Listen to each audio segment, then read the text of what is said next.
प्रणाम। मैं प्रवीण पांडे और आप देखना शुरू कर चुके हैं टेक्निकल पंडित जी। आज हम बेसिकली बात करेंगे स्मार्ट टीवी के विषय में। उसके किसी फीचर के बारे में हम नहीं बात करेंगे। आज हम जानने की कोशिश करेंगे कि हम जब एक मार्केट जाते हैं स्मार्ट टीवी परचेज करने के लिए तो हमें किन किन बातों का ध्यान रखना चाहिए। अक्सर हम वो गलतियां करते हैं, अक्सर हम ये गलतियां कर जाते हैं जिसके कारण एक अच्छा खासा अमाउंट भी हम दे आए और हमारे मन के मुताबिक हमें टीवी भी नहीं मिली। आज हम इस वीडियो में इन बहुत सारे टॉपिक को कवर करेंगे, जैसे कि हमें महंगे ब्रांड की तरफ की टीवी लेनी चाहिए कि नहीं लेनी चाहिए, सस्ते ब्रांड की टीवी लें तो किस कंडीशन में हमें लेनी चाहिए। सस्ते ब्रांड, सॉरी ये वर्ड्स मैं यूज़ नहीं करना चाहता और नहीं कर रहा हूँ, मे बी कि गलती से आ गया हो, क्योंकि ये वर्ड मैं यूज़ करने का अधिकारी नहीं हूँ। मतलब दो कैटेगरी मैं अपने हिसाब से बांट दिया हूँ कि एक कैटेगरी है जिसकी टीवियाँ थोड़ी महंगी आती हैं, एक कैटेगरी है जिसकी थोड़ी सी सस्ती आती हैं। बस इसको जान लीजिए आप। तो किस कंडीशन में हम इसे चूज़ करें और क्या क्या चीज़ें हमें देखनी चाहिए एक स्मार्ट टीवी खरीदते वक्त। तो चलिए बिना विलंब किए वीडियो की शुरुआत करते हैं और जानते हैं स्मार्ट टीवी परचेज के बारे में। हम बात करेंगे बजट और ड्यूरेशन के बारे में। बजट और ड्यूरेशन मैं इसलिए रखा हूँ, देखिए टाइम ड्यूरेशन बहुत इंपॉर्टेंट फैक्टर है टीवी परचेज करने में। इवन कोई भी चीज़ अगर हम परचेज करते हैं, होता क्या है कि कुछ लोग ऐसे होते हैं जो 2-4 साल यूज़ करेंगे, फिर उनका कुछ और प्लान होता है, दूसरी टीवी या कुछ और इक्विपमेंट खरीदेंगे। एक दूसरी कैटेगरी होती है जो 5 से 10 साल यूज़ करेगी, फिर उसके बाद कुछ और परचेज करने का उसका प्लान रहता है, कुछ और ही प्लान चलता है। एक तीसरी कैटेगरी हम लोग के टाइप की आती है, जब तक दम ना निकल जाए तब तक यूज़ करेंगे।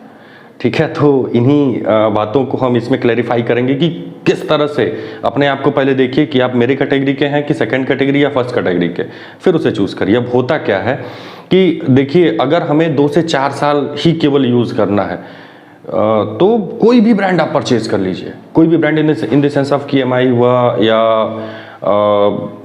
बहुत सारी इस समय ब्रांड्स आ रही। मैं पर्टिकुलर कोई ब्रांड का नाम नहीं लेना चाह रहा हूँ यहाँ पे, और बेसिकली याद भी नहीं आ रहा, सच्चाई है। ठीक है, सैमसंग याद आ रही है बस। तो आप कोई भी मतलब थोड़ा लो बजट जो होती हैं जिनमें फीचर ज़्यादा होते हैं तो आप उनको चूज़ कर सकते हैं। लेकिन जब आप 2 से 10 साल 4 से 10 साल वाली कैटेगरी में आते हैं कि कम से कम 4 साल तो यूज़ करना ही करना है, और फिर चाइना का माल नहीं है तो 10 साल तक तो चल ही जाएगा। अगर आपने ये सोच रखा है कि 10 साल कम से कम यूज़ करेंगे, तो आप उन टीवियों को प्रेफरेंस दें जिनमें वारंटी और सिक्योरिटी लंबे समय के लिए आपको दी जा रही है। अब मैं यहाँ पे जैसे कुछ महंगे ब्रांड्स, अब महंगे ब्रांड्स क्या करते हैं कि आपको 5 साल 6 साल की वारंटी प्रोवाइड कर रहे होते हैं, सिक्योरिटी अपडेट प्रोवाइड कर रहे होते हैं। भाई आप स्मार्ट टीवी परचेज करने जा रहे हो, न कि आप एक ऑर्डिनरी टीवी परचेज करने जा रहे हैं जिसमें कि इंटरनेट से कोई वास्ता ही नहीं है। अब स्मार्ट टीवी तो टोटली डिपेंड ऑन इंटरनेट ना। रीज़न दैट कि उसमें बहुत सारे एप्लीकेशन हैं, आप नेटफ्लिक्स चला रहे हैं या कुछ और चला रहे हैं, अमेज़न प्राइम चला रहे हैं, तो बहुत सारी चीज़ें, कुछ एप्लीकेशंस यूज़ कर रहे हैं उसमें, तो वहाँ पे सिक्योरिटी अपडेट बहुत ही इंपॉर्टेंट फैक्टर है। एक तरह का आप कंप्यूटर ही उसे देख लिए हैं। दूसरी चीज़ कि इसमें पोर्ट्स बहुत सारे होने चाहिए, पोर्ट्स लगभग सारे होने चाहिए। आप पोर्ट्स की संख्या देख लिए, HDMI है कि नहीं है, और आउट इनपुट पता नहीं कौन कौन सा और आते हैं, बहुत तेरे आते हैं। कॉमन पोर्ट्स इसमें हैं कि नहीं, ये चीज़ें आप देख लीजिए। इसीलिए टाइम फैक्टर यहाँ बहुत मायने रखता है। अगर पता चला कि आप किसी ऐसे कंपनी की टीवी परचेज करके लाए हैं जो 2 साल की वारंटी क्लेम कर रही है, सिक्योरिटी पैचेस या सिक्योरिटी अपडेट 1-1.5 साल 2 साल देगी, फिर उसके बाद नदारद दूसरी टीवी आ गई उनकी मार्केट में, तो ऐसी आप टीवी परचेज कर लिए तो 2-3 साल अपडेट मिलेगा, और चौथे 5वें साल से फिर तो न इधर के न उधर के। कहावत है ना, पता नहीं कहाँ का कुत्ता, ना घर का ना घाट का। चलिए फिलहाल अगले टॉपिक पे चलते हैं। देखिए मेरे हिसाब से दूसरा टॉपिक इसका रेजुलेशन है। रेजुलेशन इसलिए इंपॉर्टेंट फैक्टर है इसमें कि आप स्मार्ट टीवी ले रहे हैं, बहुत सारी एक्सपेक्टेशन आपकी होंगी उससे। और दूसरी चीज़ कि जब आप रेजुलेशन, देखिए होता क्या है कि कम से कम स्मार्ट टीवी ली जाए तो HD क्वालिटी की तो ली ही जाए, sorry FHD full HD quality की ही ली ही जाए। रीज़न दैट कि उसमें जब आप गेम खेल रहे होते हैं, कोई मूवी देख रहे होते हैं या कोई अपना फेवरेट सीरियल ऑनलाइन या कोई फेवरेट एप्लीकेशन उसमें प्ले कर रहे होते हैं, अगर वो FHD नहीं है तो आपको वो एक्सपीरियंस नहीं मिलेगा। क्लियर सी बात।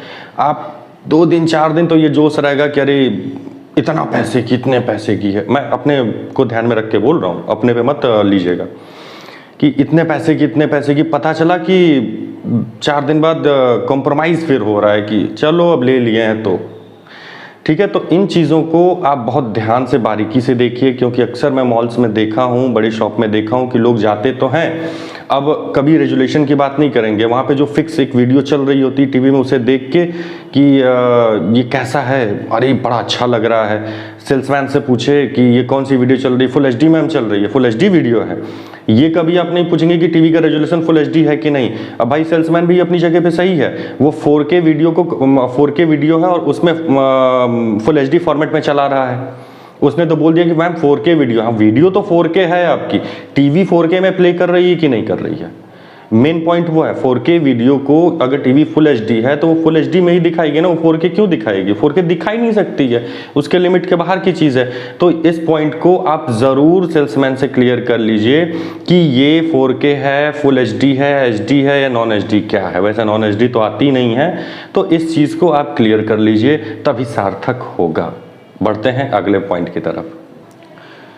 देखिए जो हमारा मैंने जो चूज़ किया है अगला पॉइंट, वो बेसिकली 2 पॉइंट्स को मिला के, एक तो टीवी की साइज़ क्या होनी चाहिए, दूसरा कि आंखों पे नुकसान कम दे। भाई चश्मा पहन रखा हूँ, चाह के भी उतार नहीं सकता, आजीवन पहनना है, और ये दर्द वही जानता है जो मजबूर होकर चश्मा पहन रहा है। देखिए बहुत सारी और भी बीमारियां होती हैं आंखों में, जो टीवी मेन सोर्स हो जाता है उसके द्वारा होती हैं। अक्सर आप सुने होंगे कि देख रहे हैं टीवी, आंखों में दर्द जलन वाली शिकायतें आ रही हैं, वो उसके डिस्प्ले टेक्नोलॉजी के कारण आ रही हैं। अब पुरानी टेक्नोलॉजी LCD LED हुआ करती थी, अब OLED आ गई हैं, सुपर AMOLED है, बहुत सारी ऐसी टेक्नोलॉजी आ गई हैं। तो कभी भी आप जाएं मार्केट में, अगर एक अच्छा खासा बजट लेके आप जा रहे हैं, और अमूमन 50% लोगों के साथ ऐसा मैंने देखा है कि वो पूछ लिए कि कौन सी टेक्नोलॉजी, मतलब कौन सी HD, फुल HD, 4K है सर। अब आपने 4K के नाम पे खरीद के लेके चला है, पूछे ही नहीं उससे कि ये क्या है, कितना इसकी डिस्प्ले टेक्नोलॉजी क्या है। हो सकता है कि आपको उसी बजट में OLED मिल गई होती, AMOLED मिल गई होती। तो इस चीज़ का हमेशा ध्यान रखें, डिस्प्ले के बारे में पूछ लें। एटलीस्ट जहाँ से हम अपने आप अब पैसे भी लगाएं, अपनी आंखें भी दुखाएं, तो वो चीज़ सही नहीं है।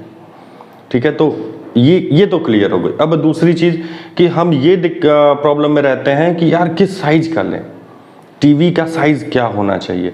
टीवी के बेसिकली 3 ही साइज़ होते हैं, वो साइज़ देखना पड़ेगा, देख के बता दे रहा हूँ। देखिए 3 साइज़ होते हैं जो,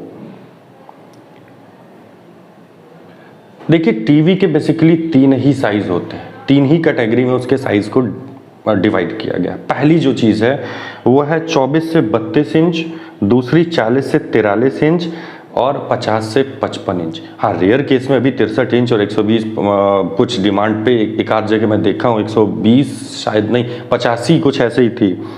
हाँ, मैं उसका भूल रहा हूँ एक्चुअल साइज़, 65 से भी वो काफ़ी बड़ी थी। तो डिमांड पे आती हैं, लेकिन बेसिकली ये 3 ही साइज़ की आती हैं। अगर आपका स्मॉल, मतलब एक जर्नल रूम है तो वहाँ पे आप पहली कैटेगरी को चूज़ करेंगे। अगर थोड़ा सा उससे बड़ा हुआ, जैसा कि बेड का हॉल आप बनवाते हैं, 15 बाई 20 का हो या 20 बाई 20 का हो, अगर इतना बड़ा है तो आप सेकंड या थर्ड रो की तरफ जाएं। बेसिकली अगर 20 बाई 20 का है तो आप थर्ड रो पे ही जाएं, थर्ड कैटेगरी पर ही जाएं। मुझे लगता है कि ये जो 4 पॉइंट मैंने बताए हैं, अगर आप इन 4 पॉइंट्स को फॉलो करेंगे तो आप एक अच्छी टीवी बाय कर सकते हैं। आज के लिए बस इतना ही, मिलेंगे फिर अगले वीडियो में। कमेंट करके ज़रूर बताएं कि आपको मेरे द्वारा ये जो मैं अपने व्यूज़ को रखा हूँ आपके सामने, ये कैसे लगे। इसमें कुछ और मतलब जो भी आपको लगे कमेंट करिए। प्रणाम।